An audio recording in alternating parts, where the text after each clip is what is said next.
चलो हम लोग हवा आंधी और तूफान पढ़ रहे थे। इससे पहले पहला क्लास कर चुके हैं हम लोग इसमें, ठीक है ना। पहला क्लास कर चुके हैं ना। इसमें लगभग जो मुख्य पॉइंट था हवा था, हवा क्या होता है, ठीक है ना, हवा कैसे दबाव डालता है, ये सब पढ़ चुके थे हम लोग। चलो आज जो हम पढ़ने वाले हैं वो पढ़ने वाले हैं इसका ये दूसरा क्लास है और इसमें हम लोग पढ़ने वाले हैं वायु गर्म होने पर फैलती क्यों है ना। इसके लिए एक दो क्रियाकलाप भी समझाएंगे, उसको समझना धीरे से। उसके बाद पृथ्वी के धरातल पर असमान रूप से हवा का गर्म होना। यहाँ पे गर्म होना खाली देखें तो यहाँ पर तुम लोग समझो कि यहाँ पर हम हवा की बात कर रहे हैं। किसकी बात कर रहे हैं? हवा की बात कर रहे हैं। तो उसके बाद समझेंगे व्यवहारिक हवाएं क्या होती है और अगले क्लास में हम लोग समझेंगे थल और जल का असमान रूप से गर्म होना क्यों है ना। तो आज सबसे पहले ये बात करते हैं कि वायु गर्म होने पर फैलती है। तो सबसे पहले इसके लिए एक क्रियाकलाप समझा देते हैं। जैसे मान लो कि हमने क्या किया कि 3 प्लास्टिक का बोतल लिया है ना, 3 प्लास्टिक का बोतल लिया और उस पर क्या क्या हमने एक गुब्बारा को बांध दिया। हर तीनों बोतल पे क्या क्या हमने गुब्बारा को बांध दिया। गुब्बारा को बांधने के बाद हमने क्या किया कि एक मग में गर्म पानी ले लिया, एक मग में ठंडा पानी ले लिया और एक मग में जो सामान्य जल होते हैं वो ले लिया, है ना। और सामान्य जल से ठंडा जल भी ले लिया, मतलब 3 रूप का पानी हमने ले लिया, ठीक है। अब क्या किया हमने कि जब हमने उस मतलब जिस पे गुब्बारा बांधा हुआ जिस बोतल पे, उसको हमने सबसे पहले क्या रखा, गर्म पानी में रखा। तो हमने क्या देखा कि गर्म पानी में जैसे ही डाले तो वो क्या हुआ, गुब्बारा फूल गया।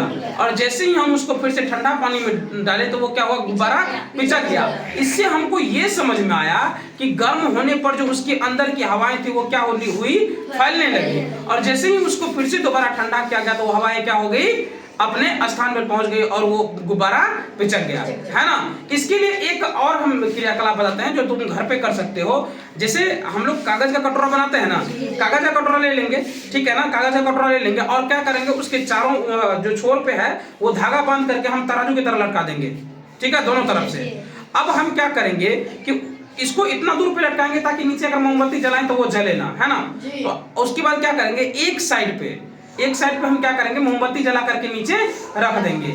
तो पता क्या चलता है, तुम थोड़ी देर बाद देखोगे कि जो जिधर मोमबत्ती जल रही है, जिस कागज के कटोरे के नीचे मोमबत्ती जल रही है, वो क्या हुआ कि धीरे धीरे ऊपर उठने लगा और जो बगल वाले जो कटोरे थे वो धीरे धीरे नीचे बैठने लगे। कारण क्या था कि जैसे ही वो गर्म हुआ तो उसके अंदर जो हवा के कारण मतलब उसका वेट बन रहा था वो क्या हो गया, कम हो गया, जिसकी वजह से वो ऊपर उठने लगा और इसमें हवा का दबाव और बढ़ गया, जिसके कारण से वो नीचे बैठ गया। बात समझ में आई ना। तो ये था हवा के गर्म, मतलब हवा गर्म होने पर फैलती है।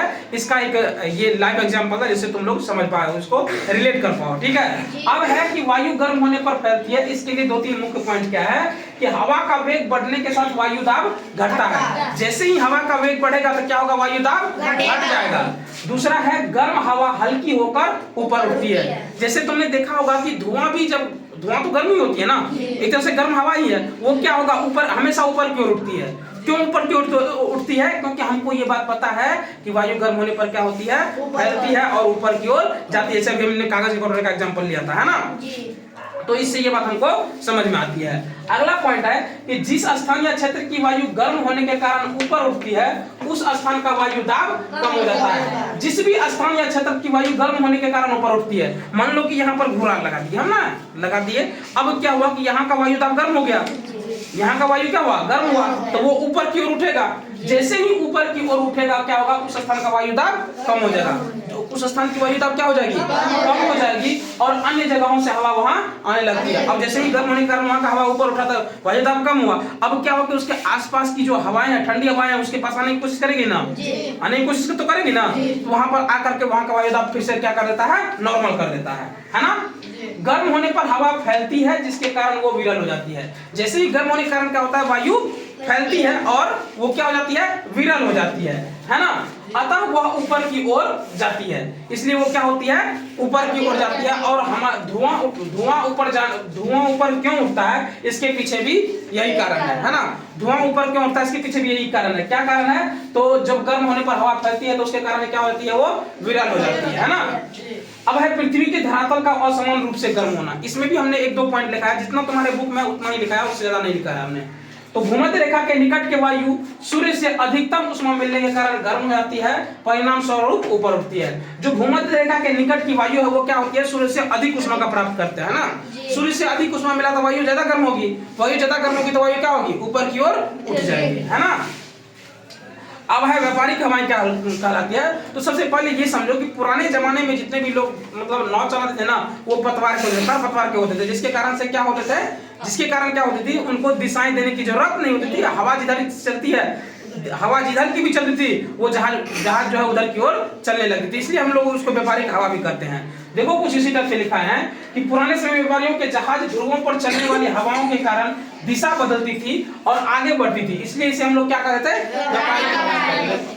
मतलब होता क्या था कि जब व्यापारी के जहाज जब समुद्र में उतरते थे ना, तो अब जब ध्रुव पर जो हवाएं चल रही है, या तो गर्म से ठंडा की ओर बहेगा या ठंडा से गर्म की ओर बहेगा, यही दो कारण हो सकता है ना। तो उस अनुसार से जब उसकी जहाज जब मोड़ लेती थी, मतलब उसकी जहाज जब डायरेक्शन चेंज करती थी, तो उसी को हम लोग क्या कहते थे, व्यापारिक हवाएं कहते हैं, है ना।